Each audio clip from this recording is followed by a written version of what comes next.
Hey guys, Jess with Peekaboo Wreath. We're back to put our ribbons into our little Gnome plaid wreath. It's not little, I don't know why I said that. Our Gnome plaid wreath. I was just prepping some of the embellishments. We're gonna be putting our ribbons in today, but we do have these really cute snowballs that I'm gonna be adding in. They're just white ornaments that are flocked with some of the snow. We're gonna be using those a little bit later. Not necessarily in this video, but I was just prepping those and giving you guys a little heads up. So we added the 10-inch mesh to this wreath in our last video. So if you needed that tutorial, just go back to like the video playlist and it should have all the information, all the videos there. We did use a, fix this angle a little bit. There we go. A 24-inch Hobby Lobby pine wreath base. They have them every year. They're usually like, I don't know, they're just kind of like the basic ones. But we're gonna be adding these ribbons in. We have two different 1.5 inches. One's cream with a red polka dot, one's cream with a red and green and a little bit of a different color stripe. It's nice and textured. And then we have this plaid with these gorgeous snowflakes on them. So we're gonna be putting that plaid one in every single tie. The other ties we're going to be switching back and forth if we use the stripe or if we use the plaid. So I just think these ribbons are gonna go really nicely with our sign. We have a lot of polka dots and plaids and snowy textures, which is why I picked up that snowy in there. So lots of good things here. So if you ever wonder why I pick the ribbons I do, I always look for inspiration, whether it's the sign or the embellishments, and go from there. So we're just going to be taking our ribbons. They're both cut to 13 inches long. The plaid snowflake one is 2.5 inches and this other one is 1.5 inches. So we're just going to be, we don't even have to open up the ties that we have already there. We're just going to be, I had some comments about not actually showing me putting the ribbon in. So I'm gonna try to be a little bit more aware of that for you guys. So here we go. We're just gonna twist it a time or two. We are gonna leave those ties up because it just adds to more embellishment and more pine look. So there we go. So we're just gonna go around. We have 12 on the bottom, 6 on the top.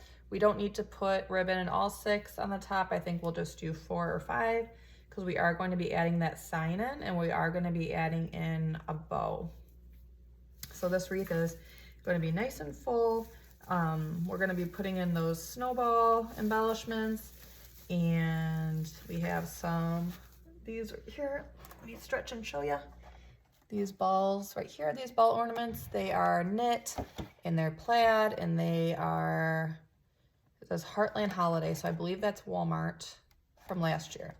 They have little pine cones and little berries on them too. So those are super cute. They were just waiting for this opportunity to put this together like this.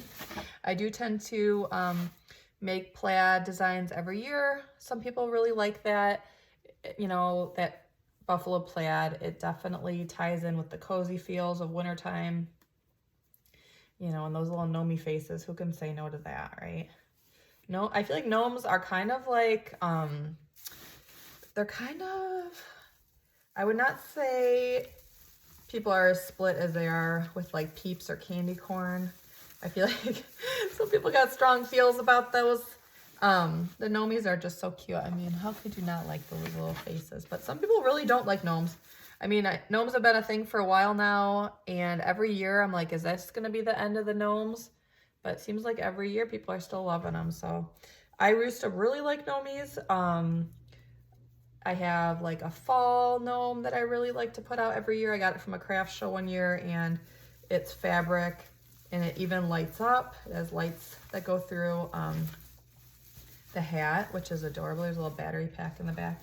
And then I have a Christmas one that I put out every year and it was from the Hallmark store, which is, if you're not gonna buy handmade, I feel like buying things from like little boutique, like, I know Hallmark is like a national chain store, but I feel like some of the items that they carry in there just seem so like, so personal, so like, they seem boutique-ish to me.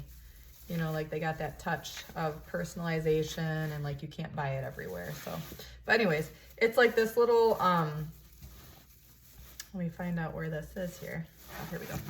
It's like a gnome, but its hat, it looks like one of those ceramic trees that people used to paint. You know, they're kind of like vintage now, but they were like really big, I think like in the 70s or 80s, where people would paint those little ceramic trees and then they would put the lights in them and everything. And those are like, it's like a popular thing. I like them anyways. And so yes, the little gnome is so cute, his little face, and then the hat lights up. So I do like myself a gnome, that's for sure. But I used to be even more into it. I'm just going through, I'm making sure that I am finding where I tied in my mesh. It gets a little bit, it can get a little bit lost, our tie is in there. So just going through, putting one in each tie, not necessarily opening up the pine ties because there's enough length on there, but just making sure that I do put it in the tie that has the mesh in it, twisting it a couple times, and then just pointing it up or keeping it out. We want to see part of that that pine shining through, because we are going to come back through and put in some different pine sprigs as our embellishment. I didn't realize until this year, so like I didn't start adding any type of greenery into my wreaths until last year, I believe, is the first winter that I started doing that. I used to just have solid mesh and ribbon wreaths. If I did add florals, I would just like rip the head off and stick it in there. So yes, we're all about changing and improving. So one of those steps, I started adding greenery last year to my wreaths, and I realized I really liked the way that looked. So then when the season was over, I tried to stock up on some of my favorites so that I would have them ready for this year, because sometimes, like even right now, I'm working on a Christmas wreath and it is like midway through October. So sometimes when wreath makers want to work on wreaths for a season, the stuff might not be out and full yet. So I like to stock up on things that I know that I use and that I know look good and that I know that people like, so that when the next year comes, I'm ready to go. I don't have to go to the store or anything like that. So anyways, I stocked up on some greenery, and then a couple weeks ago when I was getting my stuff out, I was surprised by like how many different types of greenery there is like for wintertime. Like you think that like one pine sprig is the same as the next, but it is not true. Some have snow on them, some don't. Some are, you know, more like loose, like a droopy look. Some are more tightly woven. Some have pine cones, some don't. All different types of things. Some are called fir, like a Douglas fir, I believe, or some are called spruce. There's all different kinds. So you learn new things all the time. So, but that's life, right? You want to grow every day. You don't want to stop growing, right? So we're just folding those a little bit, putting them in the tie. Try my best to show you guys. I know that as this wreath gets bigger and bigger, you can't necessarily, the camera angle might not catch every single little piece, but here we go. We're all done with the bottom. 12 in the bottom. Now we're gonna jump up to the top. We have 6 on the top, but as I said before, we're not gonna put ribbon in every single one. And if you guys prefer like a faster version of this video, if you look in this channel under shorts, there is like a faster version of this. So if you're not looking for each and every little tie, you just kind of want to, you know, get the gist of what's going on here, go for the short. You can always do that. There's a fit for everyone. So just going through the top here, putting them in. I kind of put a little arch and then kind of fold them towards me, and then just set them right on top of that tie. I try to twist it down tightly so that it's nice and compact.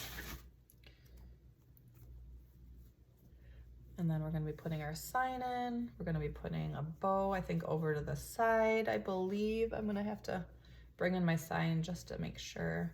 It is a bigger sign, but this is also a bigger wreath.